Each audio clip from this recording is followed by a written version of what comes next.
मानता है कि वनवास टाइम में सम टाइम इस प्लेस पर रुके थे, इसीलिए इस जगह को पांडव फॉल नाम दिया गया है। अज्ञातवास उन्होंने राजा विराट के यहाँ पर विराट नगर में गुजारा था। वो अलवर डिस्ट्रिक्ट के राजस्थान के अलवर डिस्ट्रिक्ट में है। और यहाँ पर 2 टाइप के फॉल देखने को मिलते हैं। फर्स्ट है रेनी सीजन वाला वाटरफॉल। कौन सा रेनी सीजन वाला वाटरफॉल। अच्छा। ये बरसात पे डिपेंड होता है कि ज़्यादा बारिश होती है तो ज़्यादा बनेगा और कम बारिश होती है तो कम बनता है। ओके। यहाँ का जो दूसरा वाटरफॉल है वो आगे देखने को मिलता है। जो आगे वहाँ पर पांडव गुफाएं बनी हुई है, हाँ। उसी के जस्ट ऊपर से गिरता है। वो स्प्रिंग वाटरफॉल है, 12 महीने बराबर गिरता है। ना तो उसकी स्पीड उससे ज़्यादा होती है, ओके। ना तो उससे कम होती है। तो इसका सोर्स का क्या है? आप कभी भी आइएगा, रेनी में, विंटर में या फिर समर में, वो वाटरफॉल आपको बराबर दिखेगा। ऊपर कोई पानी का सोर्स नहीं है, पूरा ड्राई है।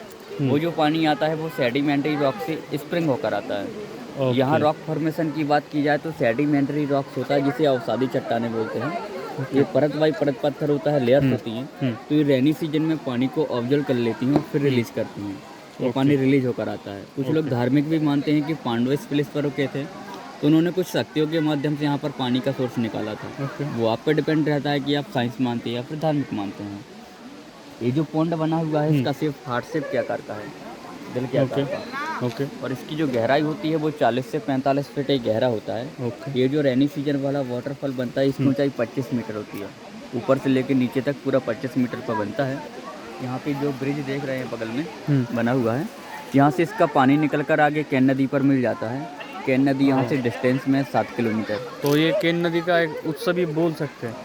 नहीं, सपोर्टर इसमें क्या सपोर्ट होगा फिर? ओके, कुछ ठीक नहीं है। तो मतलब तो होगा, मतलब केन नदी पे ये जाते हैं, ये हाँ, पानी मिल जाता इसका है। मुंह उसी पे है। हाँ, ओके, ठीक है। और ये इसका केन सोर्स नदी क्या है? ये जंगलों से आता है। पूरा बरसात का पानी है। कुछ रेनी सीजन में ऑब्जर्व करके रखता है सेडिमेंट्री रॉक, तो रिलीज भी करता है पानी। और केन नदी यहाँ से डिस्टेंस में 7 किलोमीटर। और केन नदी का जो पुराना नाम था वो कर्णावती था। ओके। फिर जब ब्रिटिश शासन आया तो उन्होंने शॉर्ट करके केन कर दिया, तभी से उसका नाम केन चल रहा है। ओके। और ये कर्णावती नदी हमारे पन्ना टाइगर रिजर्व की लाइफ लाइन है, क्योंकि ये 55 किलोमीटर का एरिया कवर करती है पन्ना टाइगर रिजर्व का, ओके। जो एमपी की सबसे स्वच्छ नदियों में से एक है। क्योंकि ना तो इसमें कोई शहर जॉइंट है, ना तो कोई फैक्ट्री जॉइंट है, जिससे वो दूषित हो। सामने जो पेड़ देख रहे हैं ना लंबे लंबे, ये सभी अर्जुन के हैं। अर्जुन की छाली होती है। हार्ट पेशेंट की 40 हार्ट पेशेंट जो होता है उसकी दवा बनती है इसकी छाल से। हाँ, कहीं कहीं कवा बोलते हैं, कोहा कवा। और इसका जो बॉटनिकल नाम होता है वो टर्मिनालिया अर्जुना होता है। मेडिकल पे अर्जुना रिस्ट के नाम से इसका सिरप भी आता है। ये जो स्क्रैच देख रहे हैं ये भालू के बने हुए हैं, चढ़ने उतरने के। हनी जो लग जाती है, शायद भालू का फेवरेट फूड होता है, तो उसको खाने के लिए रात को यहाँ पर आता है। रात पे आते? हाँ, इसीलिए वो सारे स्क्रैच भालू के बन गए हैं। वो लोग चढ़ते हैं ना तो स्क्रैच बनाते हैं। भालू के क्रैचेस। वो ये शहद खाने के लिए।